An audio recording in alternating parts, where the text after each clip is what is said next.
Ladies and gentlemen, my name is Ybot, and today we're taking a look at tanking as a Brewmaster Monk. Now, the reason I'm making these videos at this point is, well, for starters, I never got around to it when Warlords first came out.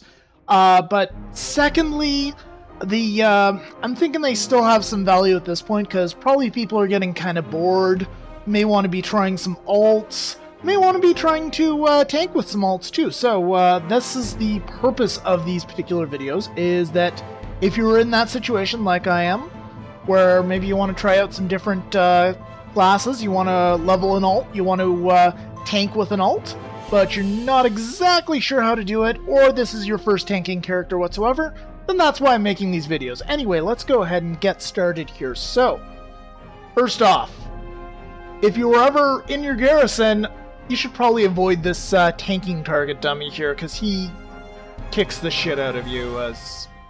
Yeah, I'm getting a little low. Oh! Yeah, that's why you avoid him. Use the Dungeoneer's damage trading dummy here, the one with the wizard hat and stick. It's a much safer option. So anyway here, I'm just going through various abilities there. I dropped my my fortifying brew there that reduces damage taken by 20%. I dropped the kitty Zun, which is one of the talents. You can choose whichever talents you want, quite honestly. It doesn't really it doesn't really matter. Well, it does matter actually, but it is still personal preference. So today we are going to take a look at single target tanking, multi-target tanking, and we're also going to take a look at the trials, because that has tended to be a little bit of a pain in the ass for me here. So we're going to go ahead and we're going to take a look at that. But first off, we're going to just dive right into Arkham Dune head first with our group of guys who are pretty much just trying to get their Valor tokens here. So they're going to blitz the living crap out of this place.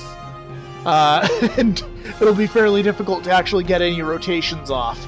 At this point in the expansion, that is what tends to happen, is that people are overgeared for these places. They just blitz the living crap out of it. So, anyway here, multi-target rotation. You want to drop your keg smash, and then you want to use your spinning crane kick, if I can even get that off before they die. And then, in my case, you want to drop a chi explosion when you have 4 chi, like I did just there. And if you need to, in these particular areas, put up your guard. I have it tied to 7 there, it's the shield, and yeah, just use that there. So guard should probably be your priority if you find you're taking too much damage. If not, just go ahead and use blackout kick or chi explosion, as I've talented into here. So, for single target tanking, you'll still want to drop your keg smash first. Use that as often as you can. It gives you 2 chi, and jab only gives you 1 chi here. So for single target fights, that's something to definitely consider. When you're dealing with a boss fight, which let's face it, most of these guides, most of the trouble you'll have is hopefully with a boss.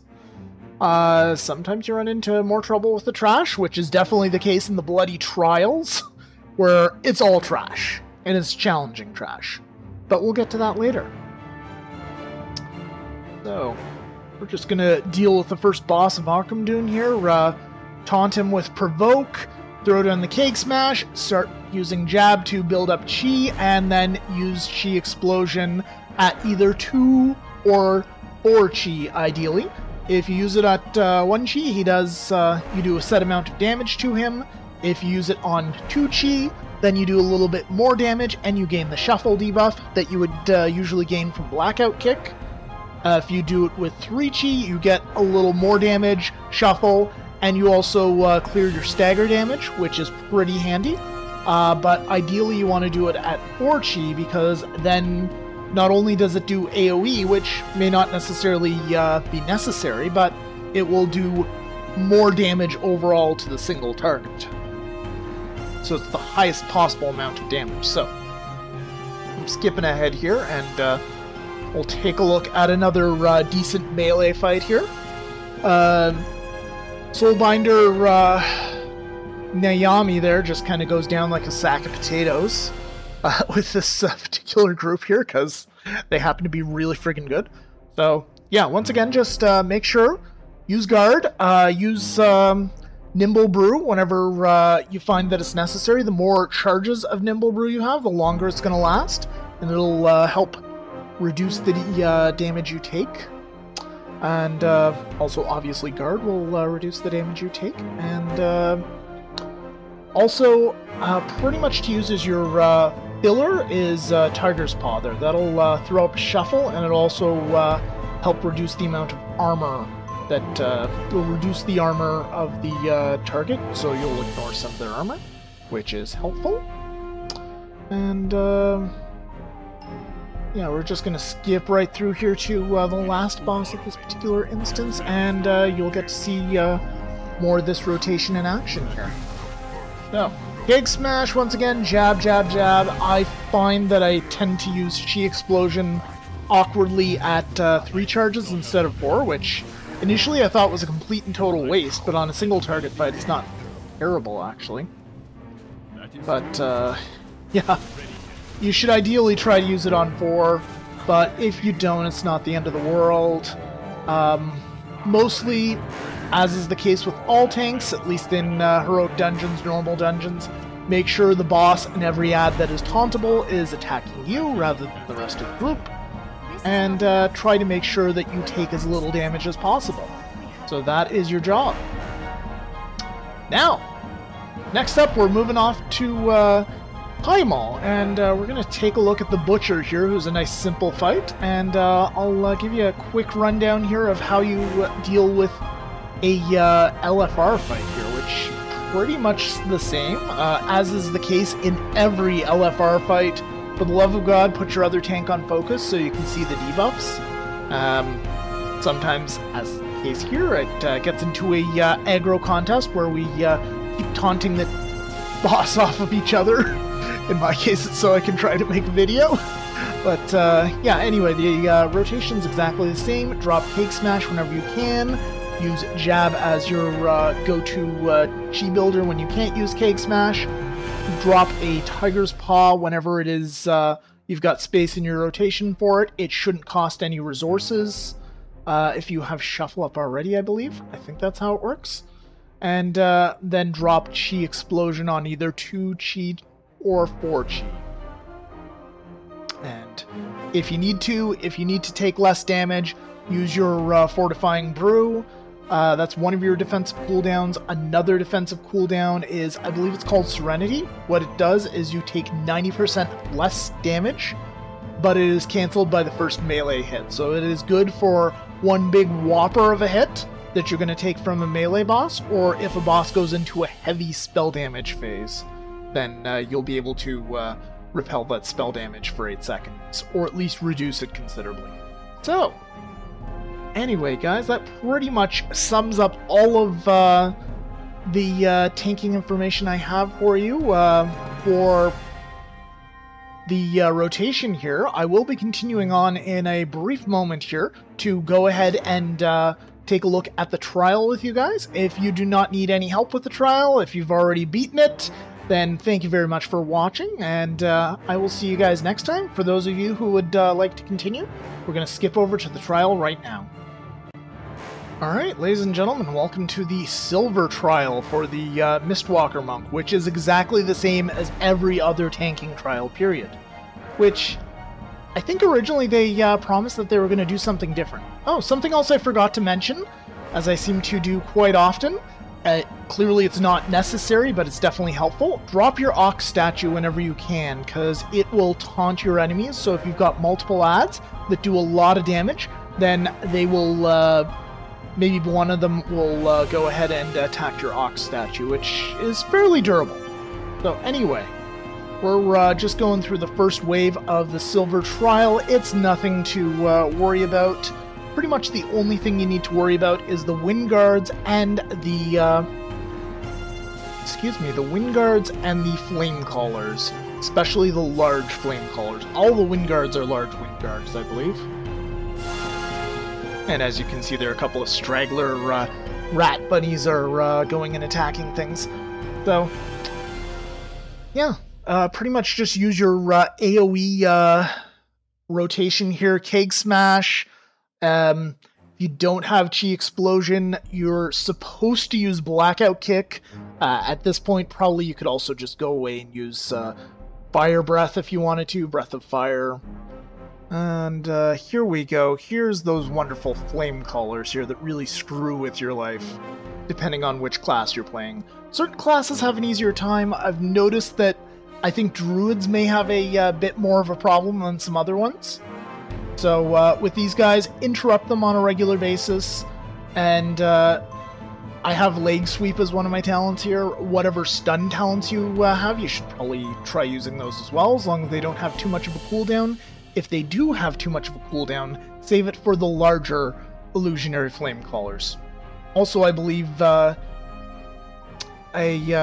you can also talent into an ability that lets you stagger spell power damage as well, which is pretty awesome. So, there is the large illusionary flame caller, which they hit like a fucking Mack truck. So, those are the guys you really need to watch out for. And in the final phase, you face both a wind guard first, and then you face a large illusionary flame caller. So now the Mistweaver Sequoia there, she suggests that you use the fire to your advantage. I would say don't use the fire, like make sure you do not stand in the fire, but definitely maybe if possible, if you can manipulate things so that they attack her first, like if you've got one particular minion that attacks her first, and then taunt it away, make it walk through the fire twice, for example, then that could be good, just as long as you don't have to go through the fire as well, or else it'll kind of negate the benefit. You'll start taking damage as well.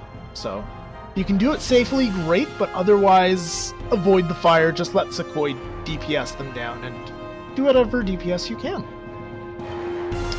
So, right here, what I should be doing is I should be doing a spinning crane kick, and I should be keg smashing and using Chi Explosion on 4, and also probably throwing up guard as often as I bloody well can, and whatever other low cooldown defensive cooldowns I have. So guard and elusive brew are basically the ones you want to be using up until the preferably wave 8, the final wave. You want to save them all for the last wave because it's a bit of a pain in the butt.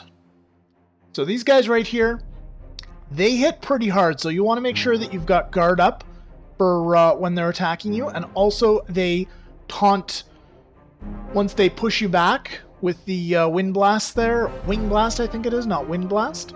They then switch targets. Now, this is an opportunity for the Ox statue to be pretty damn useful, because normally they go straight for Sequoia, your healer and DPS, but sometimes they go for the Ox statue, which really makes things a lot easier for you.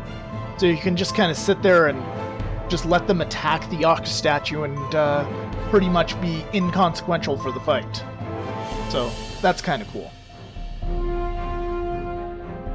So, oh yes, one other thing I forgot to mention here is Expel Harm. Use Expel Harm whenever you get below like 35% health. You'll want to add that into your rotation as well. So please keep that please keep in mind that I'm not giving exact details here. For those, definitely go on to icyveins.com, take a look under the Monk section, and they've got a lot of good information on there. Details, miles and miles of details on how to play your class to the best of your abilities. And as you can see right there, that's the wing guard there was doing exactly what I said. He was just going and he was beating on the statue, and he's going right back to do it again. And he's going back and forth through the fire, and that's just great, quite frankly. This is fantastic. So, possibly a trick for the final wave there is, if you know which direction they're coming from, maybe you can drop your Ox statue and the stupid wing guard can attack that for a while. But anyway, one problem that you definitely run into here is that, well, for starters, this guy's like gonna kill my Ox statue. One problem is that you briefly have to deal with 2 wing guards. And also you've got all those little creeps as well. And, but yeah, just keep going through your multi-target rotation, make sure that you've got all your defensive cooldowns up, now is the time to blow the big ones, at least one of the big ones, to probably deal with that guy. And then, later on, as you can see right here, the large illusionary flame caller pops up and starts nailing you with pyroblast after pyroblast. So interrupt him as much as you can. Probably use your leg sweep would be a good idea. It's not necessary because I didn't do it at all and I managed to survive, but definitely probably a better idea to stun him as much as humanly possible.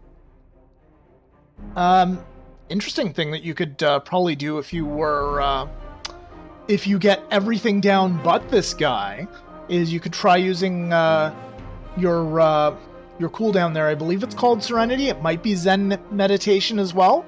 It's the one that reduces your damage you take from spells by 90%. Maybe you could just do that, and you can just sit there for 8 seconds and let him just nail on you as much as you can, and you won't take any damage. You'll take much less damage than you would otherwise. So this pretty much concludes the video here, guys. I hope you guys found it to be helpful and informative. If you do want to see more stuff like this, please subscribe to my channel. I'll be getting some more tanking videos up later on, as soon as I can. To be determined, basically, because these ones actually take a long time to frickin' make. A lot longer than I remembered they did. So anyway, guys, thank you so much for watching. I will see you next time.